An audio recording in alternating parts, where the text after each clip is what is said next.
वसते लक्ष्मीकर मध्ये सरस्वती कर मुले तो गोविंदा प्रभाते कर दर्शन.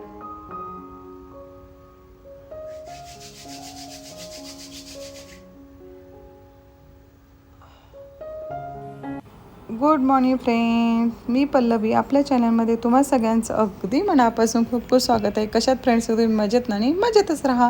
तर चला, ऑलरेडी उठायला खूप उशीर झालेला आहे. मॉर्निंगचं माझं रुटीन कसं असतं हे तुमच्यावर मी शेअर करणारच आहे. आणि तुम्हाला खरं सांगते की धावपळ असते ना, 1 मिनटंसुद्धा बसायला मला वेळ नसतो. आणि का मला बसायला वेळ नसतो हे तुम्ही शेवटला तुम्हाला कळणारच आहे. का आणि इतकं का धावपळीचं असतं माझं ते तुम्हाला शेअर करणारच आहे. आणि ऑलरेडी उठायला उशीर झालेला आहे बघा, त्यामुळे आणखी जास्त डिफिकल्टच जातं बघा. सकाळचा मॉर्निंगचा जो वेळ असतो 2-3 तासाचा, खूप सारं घरामध्ये काम असतं. आणि ते काम आपण मॉर्निंगला नाही केलं तर मग ते तसेच पडून राहतं, मग दिवसभर तसंच राहतं. त्या मॉर्निंगला लवकर काम करायचा प्रयत्न असतो माझा.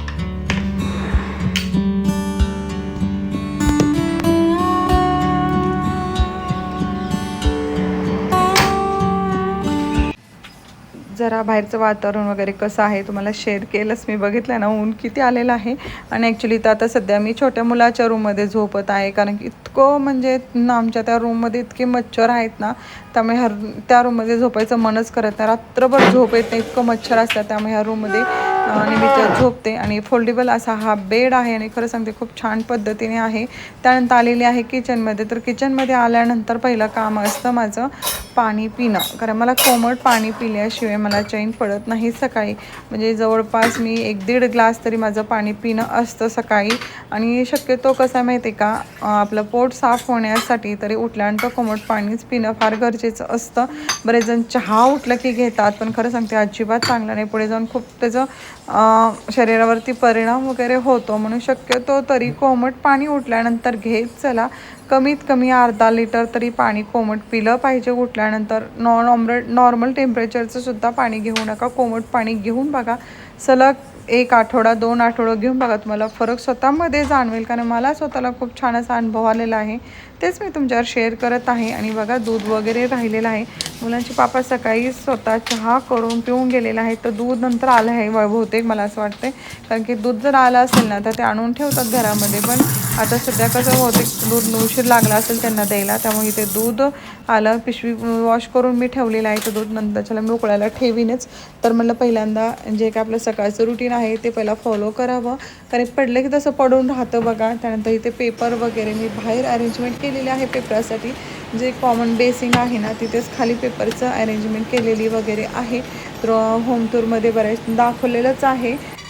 तर आता तुम्हाला परत एकदा होम टूर मी करून दाखवणारच आहे, कशा पद्धतीने वगैरे सगळं मी अरेंज केलेलं आहे माझ्या घरामध्ये. त्यानंतर हॉलमध्ये पूर्ण सोफा वगैरे इथे मी झटकून घेत आहे, कारण की काय होतं आदल्या दिवशी मुलांचं काही ना काही खाणं पिणं असतं बघा. कधी कधी मुलांचं काय होतं माझ्या की हॉलमध्ये वगैरे सोप्यावर बसून वगैरे टी व्ही बघत जेवण करतात. ते किती नाही म्हटलं तरी मुलं ऐकत नसतात बघा. त्यानंतर हे बघा, ही 10 लेकरं आहेत ना माझी, हा 10 लेकरांचा आता मला सगळी स्वच्छता वगैरे करून घ्यायचं आहे. आणि हे 2 ते 3 दिवसाला हे माझी कामं असतातच. कारण आमच्या इथे ना वरती काम चालू आहे, फर्निचरचं रिनोव्हेशन करतायत बहुतेक ते, त्यामुळे इतकं धूळ आणि हे सगळं येतं ना. मग घरामध्ये सगळं फर्निचर म्हणा, ह्या माझ्या आहेत ना छोटी छोटी झाडं, त्यांना मी माझं बाळ म्हणते. खरं सांगते खूप छान पद्धतीने मी त्यांना हे करत असेल. बघताय ना किती धूळ वगैरे जमा होते पाण्यावरती वगैरे, त्यामुळे. आणि तुम्ही बघितलं आहे शॉर्ट व्हिडिओमध्ये मी झाडं वगैरे आणलेली आहेत घरामध्ये. आणि इतकं छान वाटतं ना, प्रसन्न असं मला वाटते सध्या. आणि हे झाडं आहेत ना, काय झालं माहिती आहे का, जिथून मी झाडं घेतलेत ना आमच्या एरियातूनच घेतलेले आहेत, तिथे ना त्यांनी काय करतात ती लोक कुंड्यांमध्ये जास्त माती घालतात ना, खूप कमी प्रमाणात माती घालतात. असं चोपून व्यवस्थित असे त्यांचे रूट्स व्यवस्थित असे खाली दाबून वगैरे अजिबात करमरचीवर असे झाड लावतात ना. त्यामुळे हे झाड ना काय झाली, खालून थोडंसं मला जळायला लागल्यासारखं असं जाणवलं. तर माझ्याकडे हे एक्स्ट्राची माती वगैरे होती ना, मी त्यावरती टाकून घेत असे. आणि कडक झालेली आहे माझी ती माती. मला थोडंसं पाणी टाकलं की एकदम मस्त अशी ती मऊ झालीच होती नंतरच्या ना. आणि बघा ना अशी एकदम उन्हामध्ये कडक वाळल्यानंतर त्यानंतर पाणी टाकल्यानंतर एकदम मस्त असा वास येतो ना. अगदी म्हणतात ना एकदम ऊन कडक पडल्यानंतर पावसांचे ज्यावेळेस धारा पडतात जमिनीवरती, त्यावेळेस एकदम मस्त असा वास येतो ना, सेम तसं मला इथं फील होत आहे.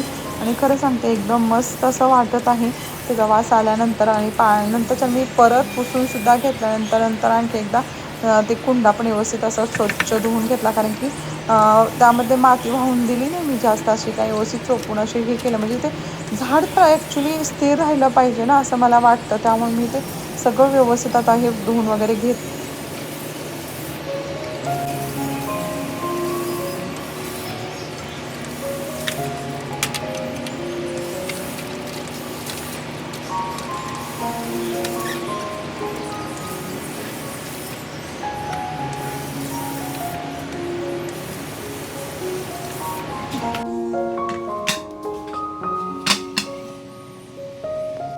त्यानंतर हे जे काही मोठं झाड आहे ना, हे पहिल्यांदा सुरुवातीला आणलेलं होतं बघा, मी आणि तनिष गेलो होतो त्यावेळेस.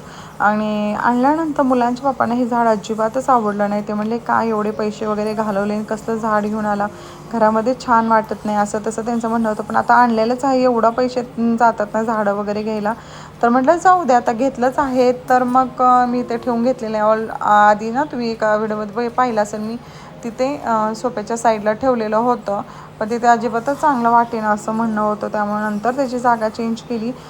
कसं राहतं माहिती आहे का, मला पण ॲक्च्युली हे झाड घ्यायचं नव्हतं. तनिष म्हणलं मम्मा हे झाड घे, मला ॲक्च्युली दुसरं स्नेक आणि दुसरं एक असं एक झाड होतं ना, ते घ्यायचं होतं, नाव पण लक्षात येत नाहीत बघा, मला ते घ्यायचं होतं. आणि तनिषला ते आवडल्यामुळे त्याच्या आवडीचं मी घेतलं. कधी कधी मुलांच्या आवडीचं पण घ्यावं लागतं बघा. त्यानंतर झाडांना रोजच्या रोज आता पाणी वगैरे घालणं चालू आहे. तर ॲक्च्युली आता सध्या 10 झाडं झालेली आहेत घरामध्ये, आणि ते 10 लेकरच झालेत माझे, त्यामुळे त्यांची जोपासना पण करणं गरजेचं असतं. नुसतं आणा आणि ठेवा असं करून नाही चालत. त्यांना रोजच्या रोज पाणी, खत वगैरे सगळं घातल्यानंतरच ते झाडे व्यवस्थित अशी जगणार आहेत बघा.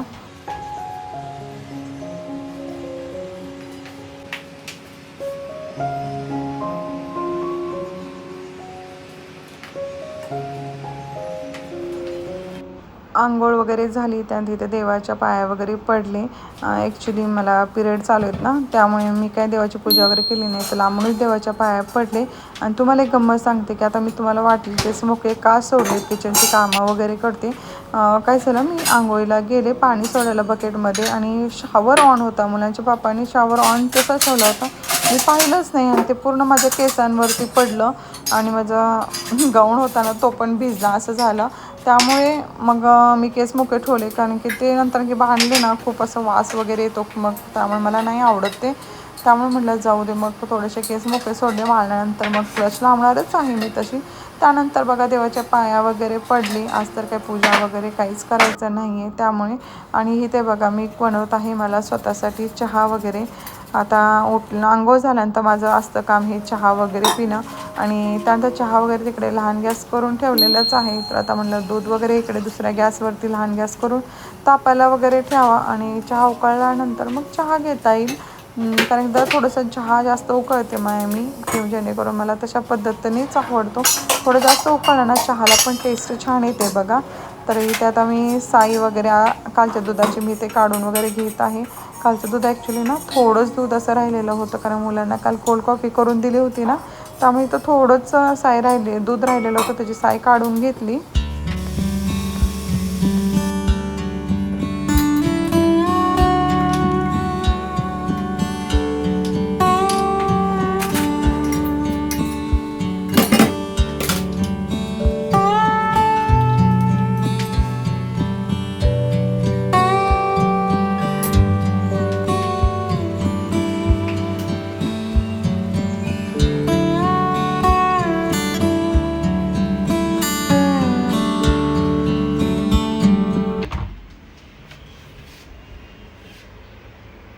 उठा.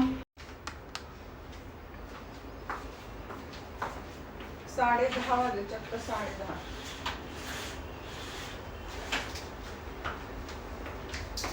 Good morning. चला उठा, 10:30 झाले. ओके, मी काय करू, उठू नकोच जाऊ यार. उठ बस, चल. पोहे करून असला बटाटा घालून, पोहे करून पण असला बटाटा घालून. चहा वगैरे घेतल्यानंतर इथे मी तनू निमिषला उठवायला आलेले होते, कारण की वाजले होते 10:20 झालेले होते. लेट झाला होता. चहा पिले आणि उठवायला आले आणि इथे काय उठायचं नाव घेत नव्हते, तरी पण मुलं उठली आणि त्यानंतर आलेली आहे मी किचनमध्ये. मुलांना तेच म्हणत होते की बटाटा घालून पोहे करू का, मुलांना खूप आवडतात ना माझ्या, त्यामुळे मग बघूया आणखी एकदा, परत एकदा हो एकदा नाही म्हणले, परत एकदा विचारून घेणार आहे मी त्यांना. त्यानंतर बघा आधीची माझी 5 ते 6 दिवसाची साई होती, एका गंजमध्ये मी काढून ठेवते. आणि त्यानंतर बघितलं ना तुम्ही मगा की मी पातेल्यामध्ये कालची साई पण काढून घेतलेली होती. आणि त्यानंतर आता ही साई मी गरम करायला ठेवणार आहे आणि त्यानंतर त्यामध्ये 1 चमचा मी दही टाकून व्यवस्थित असं मिक्स करून दिवसभर असं बाहेर ठेवणार आहे. रात्री फ्रीजमध्ये ठेवून दुसऱ्या दिवशी ह्याचं लोणी काढणार आहे. तर उद्याच्या ब्लॉगमध्ये तुम्हाला थोडक्यात बघायला भेटेलच मी कशा पद्धतीने वगैरे लोणी वगैरे काढते ते. तर हे बघा परत हे किराणा माल आणलेला होता डीमार्टमधून, ते आता सगळं काही मला आता ठेवून घ्यायचं आहे, कारण की 2 दिवस झाला असाच राडा पडलेला आहे. कारण पिरियड असले ना म्हणजे खूप म्हणजे काय सांगू तुम्हाला, शब्द सांगू शकते. माझं इतकं पोट आणि मांडे आणि हे सगळं काही दुखायला लागतं, त्यामुळे अजिबातच करायची इच्छाच होत नाही असं होतं. त्यामुळे मी कधी कधी काय करते, आपलं जे काही बेसिक काम असतं ना घरात ते पटकन करून घेते. पण मला पिरियडमध्ये लिटरली सांगते फ्रेंड्स, मला प्रचंड असा त्रास होतो, त्यामुळे मी काहीच काम करू शकत नाही घरातलं. जेवढं काही आपलं बेसिक काम असतं ते करण्याचं माझं म्हणजे नाविलाजाने मला ते करावंच लागतं. कारण आपल्या बाई जातीला असंच असतं बघा, किती पण नाही म्हणलं ना, जे काही आपले बेसिक काम असतात ते आपल्याला कंपल्सरी घरात करावेच लागतं. म्हणून ही किराणा मला एका साईडला, कारण ओटा खूप मोठा आहे, म्हणजे खूपच मोठा आहे. किचन टूर करेल ना त्याच तुम्हाला दिसणारच आहे. म्हणून मी काय करते की असं करायला, मला तसाच मी साईडला ठेवलेला होता. आणि तिकडे माझं स्वयंपाक वगैरे बनवायला मला भरपूर अशी जागा आहेच नाही असं नाही आहे. त्यानंतर जिथल्या तिथं आता ठेवून घेतात. आज काही मला केवढा त्रास वगैरे होत नाही, म्हणलं चला ठेवून घेऊया. आणि बरं आहे बघा, कारण की कसं होतं की असा राडा पडला ना, पिरियड झाल्यानंतरच मी आवडते, जास्त काही लोड घेत नाही. आणि पिरियडमध्ये म्हणजे खूप प्रचंड असा त्रास होतो, का होतो आहे मला नक्की सांगा कोणीतरी. चला तर बाय, काळजी घ्या सगळ्यांनी, बाय.